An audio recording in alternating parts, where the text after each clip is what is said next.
ముద్రా వాళ్ళు కూడా సహకరించారు. ఆ తర్వాత అక్కడ జరిగినటువంటి పరిణామం ఏ విధంగా ఉందంటే ఎస్సీ ఎస్టీలకు ఊర్లో ఎవరు కానీ మజ్జిగ పోయడం కానీ పాలు పోయడం కానీ పెరుగు కానీ ఏది ఇవ్వడం లేదు. గ్రామ బహిష్కరణ చేసినట్టుగా ఉంది.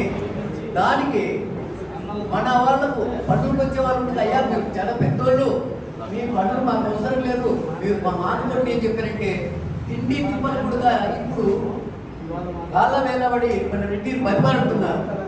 కాకపోతే అంత సులభంగా మనం వాళ్ళు దగ్గర చేసుకుంటే తిరిగి పునరావృతం అవుతుంది. కాబట్టి మనోళ్ళు దాన్ని ఎట్టి పరిస్థితులు అలవ్ చేయడం లేదు.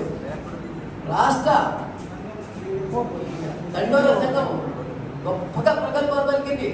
మీరు రెండ కథ చూస్తాం, మీకోసం తాగుబట్టు తెచ్చుకున్నాం, అది ఇది, మేము రేపు ఊర్లోకి వస్తున్నాం, బేస్వారం ఈ ఊరును అల్లకల్లో చేయకపోతే మాత్రమే మా దండోర సంఘం కాదని చెప్పి ప్రతిజ్ఞ చేసి ఒక డేట్ ఇస్తారు.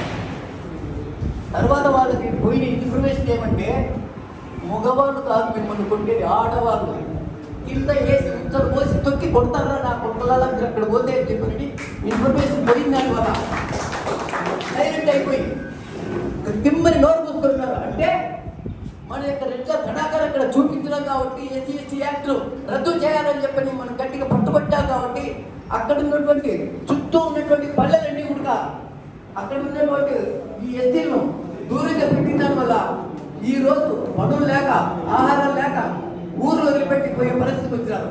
అంటే మనం ఐకమత్యంగా ఉంటే మనల్ని ఏ ఇతర సంఘాలు కానీ ఏ కులస్తులు కానీ మనల్ని ఏమీ చేయలేరు.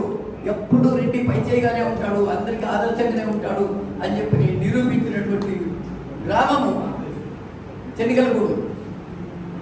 నరేష్ రెడ్డి గారి నాయకత్వంలో ఆ రోజు ఇచ్చినటువంటి పిలుపుకు ఇతర సంఘాలు, లోకల్ సంఘాలు, తాడపత్రి సంఘం కానీ, అనంతపురం సంఘం కానీ, జేఏసీ కానీ, ఇంకోటి కానీ 5-6 సంఘాలు వచ్చి మాతో మమేకమై మాతో అడుగులు అడిగేసి నడిచి ఆ కార్యక్రమాన్ని దిగ్విజయంగా జరిపినారంటే అది మన ఆంధ్రప్రదేశ్ యొక్క రెడ్డి సంఘం యొక్క నాయకత్వానికే దక్కుతుంది అని చెప్పని మీకు అందరికీ నేను తెలియజేస్తున్నాను.